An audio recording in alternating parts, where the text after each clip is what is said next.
Bruce, you touched on this just a little bit earlier about Kyle Larson going up to Indy to do kind of the rookie test, and sounds from all accounts like it went pretty well, as I think most of us expected it would, but might have actually exceeded expectations. In a lot of ways it did, but in a lot of ways I'm not surprised at all when you look at how talented Kyle Larson is. He was probably the least overcome by it of anybody. You see Rick Hendrick, who's won 10 races at the Indianapolis Motor Speedway, whether it's, in the Brickyard 400, 301 NASCAR Cup Series victories, all of these NASCAR Cup Series championships, and he was in awe.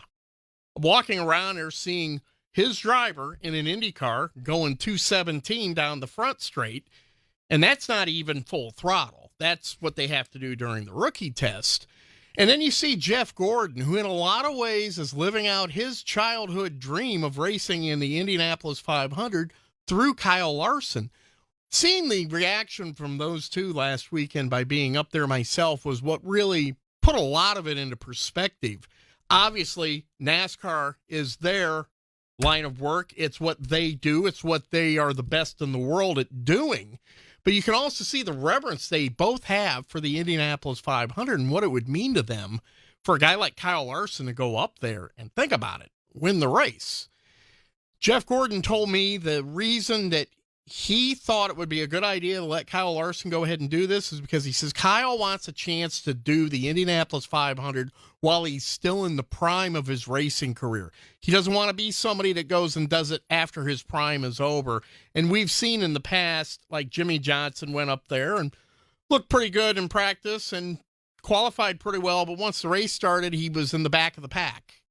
And with Kyle Larson, he'll have an opportunity to run the whole practice. He'll be able to qualify well, and he'll have a chance to get out there and race those guys. And the big difference is, with all of his vast, diverse racing skills that he has, I think he will be very, very competitive. What were your thoughts, Dustin, on what you saw up at Indy? Going to be a fun watch, definitely. The rookie test is what, Bruce, next April? Like the next open session? The open test will be in April, but by passing ROP in October, now they're cleared to compete for the open test with all the other veterans. Right. I lean on Bruce for this because he's obviously huge into IndyCar. So, with Larson, like, it's going to be fun just to follow the whole step, just like we've seen in the past with drivers attempting the double. And yeah, not surprised at all that he jumps into something, a new craft for him, and he's quick right off the bat. I thought it was cool that he said he thought it was going to be more intense, more scary than it actually was, that there'd be less grip. But I mean, that's good, right? That he's first time in an Indy car and he's up to speed. And obviously that'll have to incrementally get more and more and quicker as the Indy 500 draws closer. But yeah, Hendrick, I'm glad you gave that perspective, Bruce, of how he was in awe. And Jeff Gordon's kind of living his childhood dream, like you mentioned, through Larson. So they're not going to half-ass this. They're going to go out, they're going to try and win. And it wouldn't shock anybody, I don't think, if he were to be competitive come race day next May. Well, and the thing is, you look back at the most recent guys that have done, raced at Indy and tried the double, which is what, of course, Kyle Larson's going to do, try to run the 500 and the Coke 600 in the same day. By far and away, the most successful of the bunch was Kurt Busch.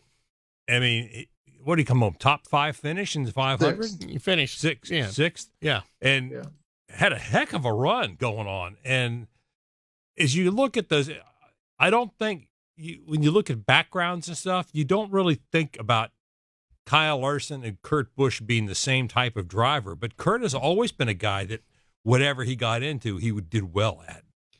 And that was one reason why he was so successful. That was a very good combination he had back then with Andretti Autosport at that time. Now they're called Andretti Global because they're about to get a Formula One team if they can get Liberty Media and the other Formula One team principals to go along with it. But Kurt did very well. Kurt adapted to it very quickly. A lot of people seem to forget, though, that at one time Kurt did have a test in a kart car early in his career. So he always had a little bit of interest in that. Kyle Busch still wants to try it. I'm going to throw a question out at you, though.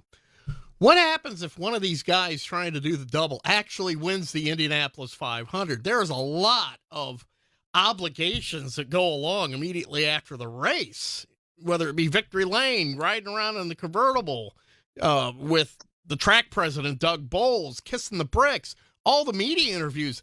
You can't win the Indianapolis 500 and then just rush out of there and get on a helicopter and go straight to Charlotte. What is going to happen if one of these guys actually wins the Indy 500? It's supposed to do the double. Skype.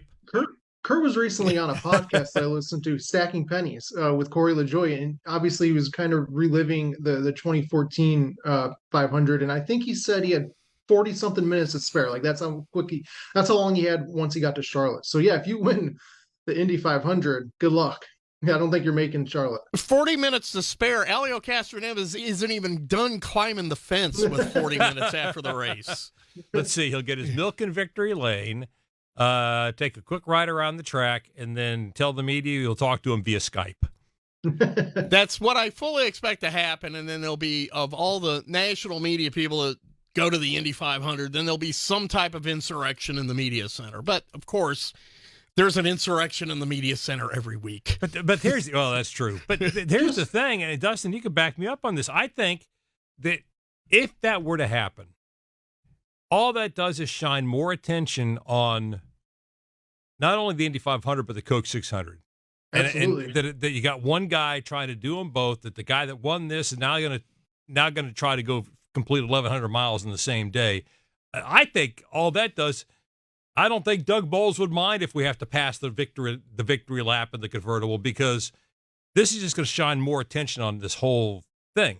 Right, Dustin?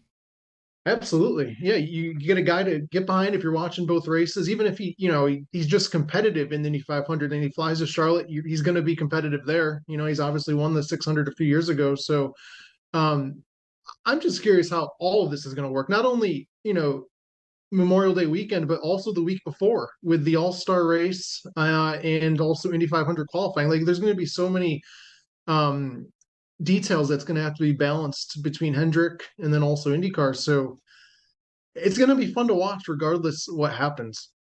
The one thing Kurt Busch regretted when he did it in 2014 was he wanted one more chance to get into the Fast 9 as it was back then. Now it's the Fast 12 at Indy. Because he really thought that would have really helped his chances in the race. Instead, he didn't get a chance to go back out to try to get his way into the Fast 9 because he went to the All-Star race that night. But that Kurt came back and said if he had it all to do over again, he would have probably have played it a little bit longer on going back to the All-Star race and try to get into the Fast 9 at Indy.